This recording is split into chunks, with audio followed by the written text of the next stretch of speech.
At nangyari, nang mabalitaan ni Jabin na hari sa Hasor, na siya'y nagsugo kay Hobab na hari sa Madon, at sa hari sa Simron, at sa hari sa Aksap, at sa mga hari na nanga sa Hilagaan, sa lupaing Maburol, at sa Araba, sa timugan ng Sinerot, at sa mababang lupain, at sa mga kaitaasan ng Dor sa kalunuran, sa Kananeo sa silanganan at sa kalunuran, at sa Amoreo, at sa Heteo, at sa Pereseo, at sa Hebuseo sa lupaing Maburol, at sa Hebeo sa ibaba ng Hermon sa lupain ng Mispa.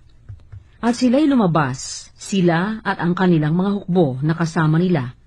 Maraming tao, na gaya nga ng mga buhangin na nasa baybayin ng dagat sa karamihan, na may mga kabayo at mga karo na totoong marami.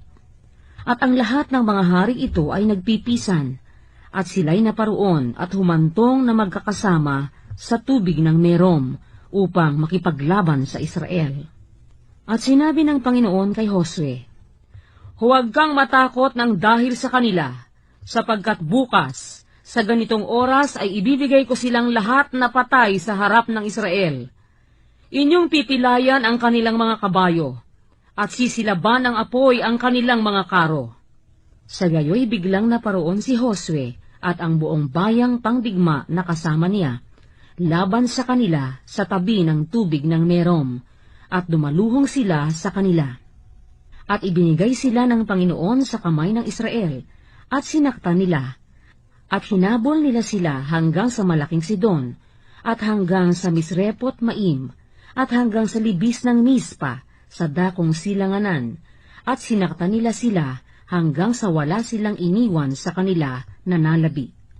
At ginawa ni Josue sa kanila ang gaya ng iniutos ng Panginoon sa kanya. Kanyang pinilayan ang kanilang mga kabayo, at sinlaban ng apoy ang kanilang mga karo.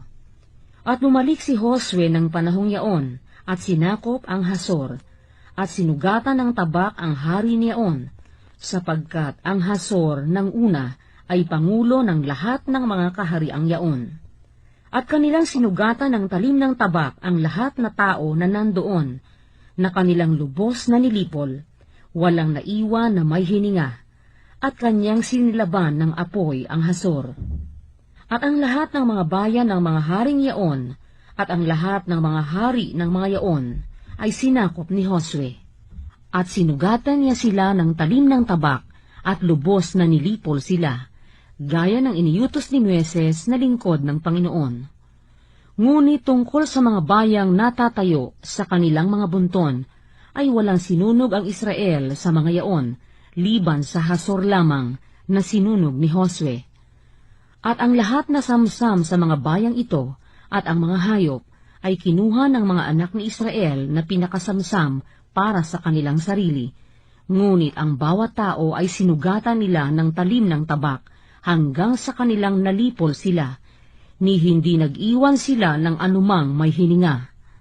Kung paanong nag-utos ang Panginoon kay Moises na kanyang lingkod, ay gayon nag-utos si Moises kay Josue, at gayon ang ginawa ni Josue.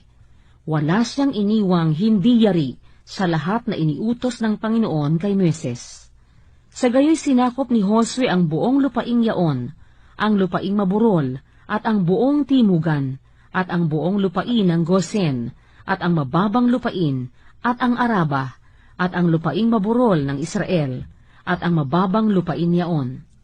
Mula sa bundok ng Halak, na paahon sa Seir, hanggang sa Baal-Gad, sa libis ng Libano, sa ibaba ng bundok Hermon.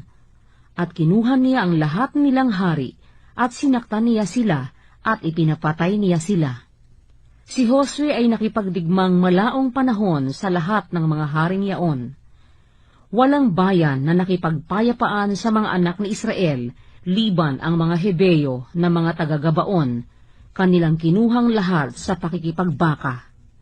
Sapagkat inakala nga ng Panginoon na papagmatigasin ang kanilang puso, upang pumaroon laban sa Israel sa pakikipagbaka, upang kanilang malipol silang lubos, na huwag silang magtamo ng biyaya, kundi kanyang malipol sila, gaya ng iniutos ng Panginoon kay Moises.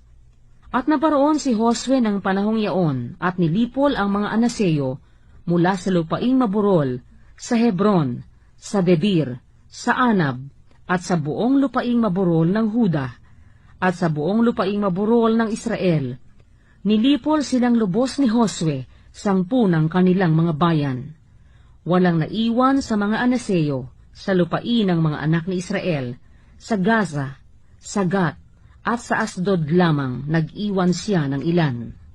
Gayon sinakop ni Josue ang buong lupain, ayon sa lahat na sinalita ng Panginoon kay Moises, at ibinigay ni Josue na pinakamana sa Israel, ayon sa kanilang pagkakabahagi, sang-ayon sa kanilang mga lipi, at ang lupain ay nagpahinga sa pakikipagdigma.